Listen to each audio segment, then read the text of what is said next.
started working in Formula One because I've always loved cars since I was a child.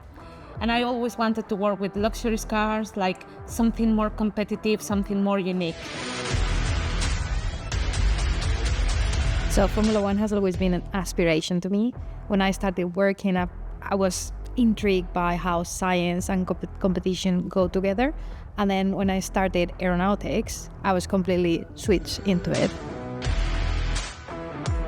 As I was growing older and didn't really know what I wanted to do with my life, I came to England as an au pair and saw this motorsport course at university, which sounded fantastic. And that's how I started working in motorsport and eventually got into F1. So as a head of build and test, I'm responsible for all the assembly, all the development testing, and all the repair, service, and overhaul that we do to the car after every single race.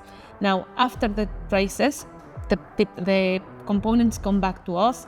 We do the servicing, we do the repair, we do any upgrades that are needed, and then we make sure that we send them back to the next race. So my group is mainly focused on the development of tools that can optimize the performance of the car, such as on-body measurements or flow field measurements. At the moment, we mainly work on the wind tunnel, but we can extrapolate that to track or to simulations. And now we also work around the car performance itself. So the car produces a lot of data on track, on the wind tunnel, but also in the simulation in the computer. So we also develop tools that could digest that amount of information. I design all sorts of composite components. Some of them are visible on the car, like rear wings and bodywork. Others not so much, like for example the battery box or torsion beams. That's what I started off with, and all of those parts are super lightweight, so my main goal with those parts is to make them as light as possible. The only thing that is always constant in my day is an operational meeting that we have every morning to understand where we are and what the priorities are. And the other thing that is always constant for me is I always prioritize making sure that my team are at their best. Every day is different because depending on what's going on in the tunnel, my day will shift, but it's basically ensuring that the tools around the car, the tools that are measuring the flow field, are up to date. While I'm not doing that, we're doing research. We're researching new technologies and new ways of capturing the data. We're trying to do something different compared to other teams so that we can have the competitive advantage. I spent most of my day working with our 3D CAD software, so designing parts in 3D, but I always have to speak to aerodynamicists, stress engineers to make sure that my parts are light enough, that we comply to the regulations. So it's a lot of chatting with other departments and a lot of sort of drawing things and coming up with ideas in 3D. We are always going to test everything that leaves the factory to make sure that it's reliable, that it's safe, and then we are going to give the sign-off to say, yeah, we can send this back to the track. Obviously, when we have a triple header, for example, that's always going to be more challenging because we need to react between the races and the times are very, very short, which is different than when we have 1 or 2 weekends to recover. The majority of the time, they're not completely matching because it's very difficult. You're testing a computer environment, you're testing a wind tunnel, which is not a replica of the race car, and the race car will see a completely different flow. Not everything is around numbers, it's also about the flow itself. That's why my role is quite important within the aero department, because I'm providing the tools so that they can see the flow. Without that, it would be more closer to intuition, which was the old ways of designing a Formula One car. Mainly defines new aero shapes and either confirms what we have found in CFD and the wind tunnel, or it drives new shapes for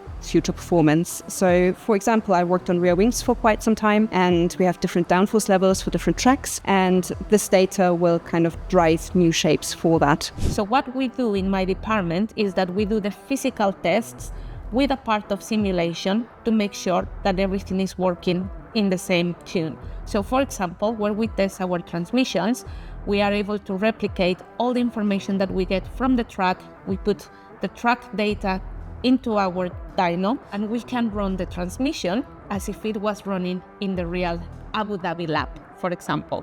And in this way, we are able to sign off the transmission, confirm that the performance is what we are expecting, but we are also able to validate the car component and the safety of the component. So during the race, we monitor a lot of sensors. So we have ride height sensors, so we know where the car is at every position with respect to the floor. We have GPS sensors, so we know exactly what the car is doing. We have pressure tabs, so the whole car the floor of the car is full of pressure tabs, so we know the pressure of every point in the car, and then we can extrapolate that to get performance and downforce. I can give you an idea. We have around 200 sensors in the car that we are monitoring live. For me, composite design usually means make the part as light as possible, but it also needs to last the race season, especially under cost cap. So you need to find the balance between the two there. It's good pressure. It's tough. It usually means long hours, but when the pressure is on and when we really need to get stuff done in a very short amount of time, that's when it's the most fun. If it's a track that we know that suits our car, it's always going to be more positive.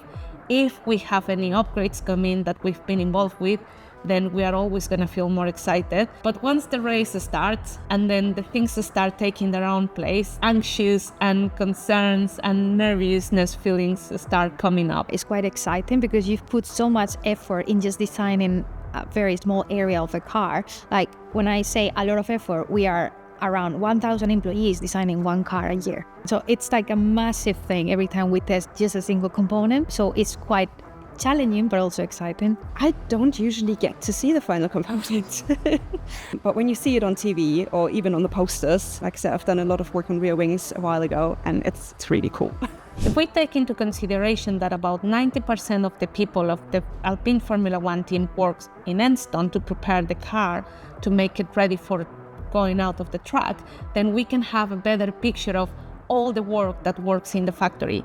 We work 7 days a week. Sometimes we also work night shifts, and every single component that leaves the car has been from simulation, design, concept, made, assembly, test, and many different stages to make sure that it's the best that we can deliver to the track to make sure that we perform at the best.